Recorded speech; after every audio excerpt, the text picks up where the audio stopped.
اپنی شخصیت کا موازنہ دنیا میں کسی کے ساتھ مت کرو.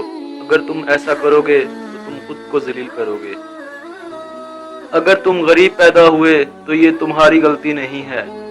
اگر تم غریب بھی مر گئے تو یہ تمہاری غلطی ہے. کچھ بڑا کرنے کے لیے آپ کو کبھی کبھار بڑے رسک لینے پڑتے ہیں. اگر میں اگلی صدی کی طرف دیکھوں تو حکمران وہ ہوں گے جو دوسروں کو آگے بڑھنے میں مدد کریں گے. میں ہمیشہ سست اور کاہل انسان کو مشکل کام دیتا ہوں کیونکہ سست آدمی مسئلے کا آسان حل ڈھونڈتا ہے. زندگی کبھی بھی آسان نہیں ہوتی، اس کے عادی ہو جاؤ. ہمیں ہمیشہ لوگوں کی رائے کی ضرورت رہے گی کیونکہ اسی سے ہم خود کو بہتر بناتے ہیں.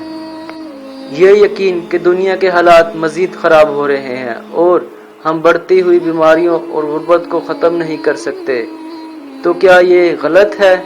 بلکہ ایسا سوچنا بھی خطرناک ہے.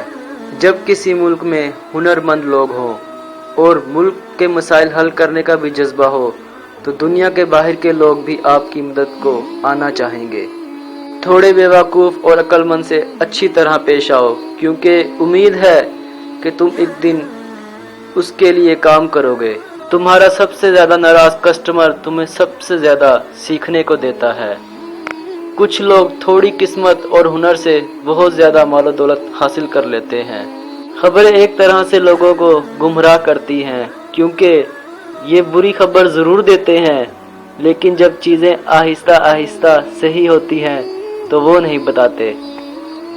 اگر تم ایک چیز کو بہتر نہیں بنا سکتے تو کم از کم اس چیز کو خوبصورت تو بنا سکتے ہو.